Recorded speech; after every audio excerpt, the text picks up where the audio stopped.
ดูคนน่ะแม่ยังบ่เห็นสวัสดีครับพี่น้องเบิร์ดสุคนเนาะมื้อนี้บ่ยอดก็อยู่ที่จังหวัดปทุมธานีเนาะตอนนี้บ่ยอดก็อยู่หน้านี่พี่น้องเนาะหน้าศาลหลักเมืองปทุมธานีเนาะพี่น้องเนาะทางนั้นก็จะเป็นศาลาเนาะศาลาคนห้องว่าศาลาล้อรถนะพี่น้องศาลาล้อรถบ่ยอดก็จะถ่ายเนาะภาพบรรยากาศในเบิ่งพี่น้องนี่คือถนนเนาะถนนอยู่ในประเทศไทยนั่นเองพี่น้องที่มีความสวยความงามสิ่งที่บ่ยอดจะเห็นได้ถึงความแตกต่างเนาะกับบ้านบ่ยอดนั่นก็คือความเป็นระเบียบพี่น้องเบิ่งพี่น้องน้องเบิ่งรถเนาะรถ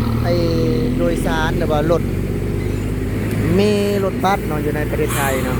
พี่น้องหนึ่งเลยคือเอาแต่คนขึ้นเนาะพี่น้องสัมภาระหรือว่าสิ่งของต่างๆเนาะขึ้นหลังรถกระบะรถจะบ่มีเนาะพี่น้องเบิ่งได้เลยเนาะพี่น้องนอกจากรถที่เป็นรถรับเหมาโดยเฉพาะนะแต่ถ้าหากว่าเป็นรถสาธารณะเนาะพี่น้องเนาะเป็นรถแบบว่าคนใช้ปกติเนาะจะบ่มีเนาะพี่น้องเนาะคนที่แบบว่ารถที่รับผู้โดยสารโดยเฉพาะอยู่แล้วเนาะพี่น้องก็จะรับแต่ผู้โดยสารจะบ่มีแบบว่าสิ่งของเนาะบ่มีบ่มีหยังกันแล้วแต่เนาะพี่น้องที่แบบว่าคือบ้านเฮามีรถจักรรถมอไซค์เนาะพี่น้องอยู่ข้างๆเนาะว่าซั่นซะอยู่ในเทิงหลังกระบะรถนะแต่ประเทศไทยบ่มีพี่น้องเบิ่งเนาะผู้ไปน้องคันพุ่นก็มาแล้วแป๊บได้พี่น้องเนาะรถอยู่ในประเทศไทยนะแป๊บเดียวก็มาแล้วพี่น้องเนาะเป็นบ่พี่น้องเนาะเพิ่นจะชัดเจนนะคือเพิ่นจะชัดเจนนำกับผู้โดยสารเนาะจะบ่มีสิ่งของที่นักอยู่เทิงหลังคารถเนาะพี่น้องเนาะเพราะว่าเพิ่นจะหับแค่คนเนาะถ้าคนเต็มแล้วเพิ่นก็จะบ่หับเลยพี่น้องเพิ่นจะบ่จอดบ่แม่นสิให้แบบว่าอยู่ลำบากเนาะเสียเงินแล้วก็ต้องได้นั่งเบาะเนาะได้นั่งเบาะได้นั่งแบบว่าชัดเจนเนาะจะบ่มีแบบว่าสิ่งที่คือบ้านเฮาน่ะเนาะคือบ้านบ่ยอดเนาะสิ่งที่แบบว่าเฮ็ดให้คนเบิ่งแล้วแบบว่าบ่สบายใจเนาะเพิ่นเนาะนี่คือประเทศไทยเดี๋ยวบ่ยอดจะนั่งรอตรงนี้เนาะเพิ่นเนาะคือจะยืนรอตรงนี้ว่ามาตลอดเนาะเพิ่นเนาะเพิ่นจะมาตลอดคือเป็นอีกจุดหนึ่งนะเนาะของประเทศไทยคือรถเยอะมากๆเนาะบ่ว่าเฮาจะไปไสเนาะบ่ว่าจะเป็นรถแท็กซี่เนาะเพิ่นเนาะรถรถสายรถเขาห้องอย่างเนาะรถสายทางแบบว่ารถมีรถบัสเนาะ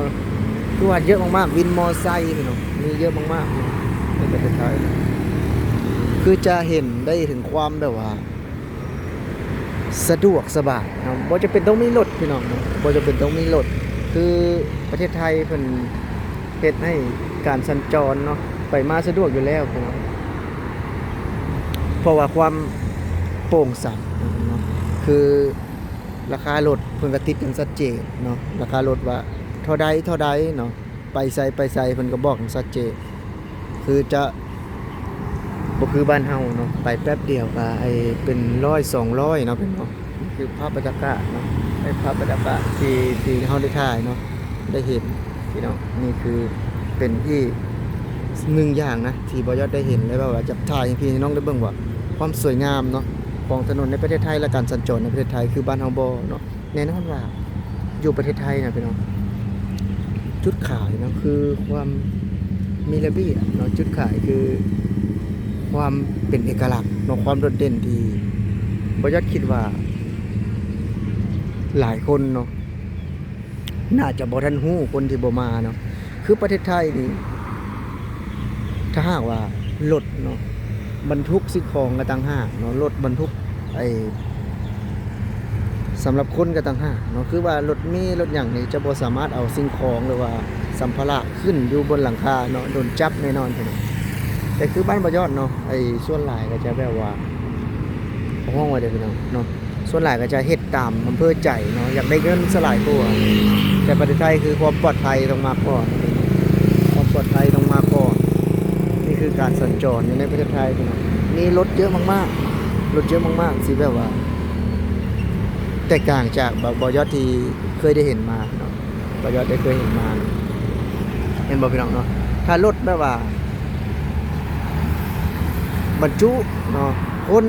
ก็จะมีคนมีรถเยอะมากๆเนาะพี่น้องแท็กซี่วินมอเตอร์ไซค์เนาะรถแก๊ปก็มีเนาะรถที่เฮาจะสามารถเดินทางเนาะพี่น้องเนาะจะบ่ได้มีตัวแบ้จะบ่ได้ตัวให้มาพี่น้องเนาะนั่นก็จะเป็นรถโดยสารเนาะรถโดยสารมาอีกแล้วพี่น้องเนาะมาอีกแล้วเนาะเห็นบ่พี่น้องเนาะมาอีกแล้วพี่น้องนี่คือไอ้จุดขายนะพี่น้องและสิ่งสำคัญนะพี่น้องเนาะรถเก็บขยะพี่น้องเนาะรถเก็บขยะเห็นบ่พี่น้องนี่แหละคือทำให้ประเทศไทยสะอาดทำให้ประเทศไทยแบบว่าโดดเด่นคือมีรถเก็บขยะเนาะก็มีพนักงานคอยทำความสะอาดเนาะรถโดยสารก็เห็นบ่พี่น้องเนาะเยอะมากๆเนาะแป๊บเดียวเห็นแล้วรถแท็กซี่พี่น้องเนาะทางพุทธก็จะเป็นรถโดยสารเนาะคือว่าคนไทยน่ะมีระเบียบนะพี่น้องมีระเบียบแล้วก็เพิ่นพัฒนาไปเรื่อยๆพัฒนาไปเรื่อยๆนี่แหละคือจุดขายของประเทศไทยจุดขายของประเทศไทยเนาะบรรยากาศขอชื่นชมนะเนาะบรรยากาศชื่นชมในความเป็นระเบียบเนาะถ้าว่าข้ามทางกันมีทางมาลายอย่างชัดเจนนะพี่น้องโอ้พี่น้องเนาะนี่คือประเทศไทยเนาะซึ่งว่าจะบ่มีแบ่หรือว่าบ่มีไอ้ผงวัวผงควายเนาะเป็นน้องเข้ามาอันนี้บ่แม่นทางด่วนแต่เป็นทางถนนธรรมดาเป็นทางถนนธรรมดาที่เราสามารถเห็นได้เป็นปกติอยู่ในประเทศไทยแต่ว่ามีความสวยงามมากเป็นน้องมีความสวยงามมากนี่คือจุดเด่นเนาะถ้านะครับตรงหน้าไปเนาะก็จะมีจุดเชื่อมต่อที่นนทบุรีเนาะเพื่อนนนทบุรีว่าญาติจะมาจากบัดดลมาทางคุณเนาะมาทางคุณว้าวนี่คือประเทศไทยเนาะเพื่อนเนาะนี่คือประเทศไทย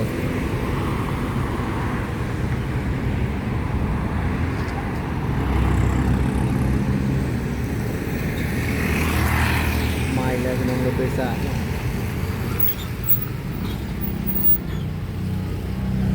คือประเทศไทยเลยพี่น้อง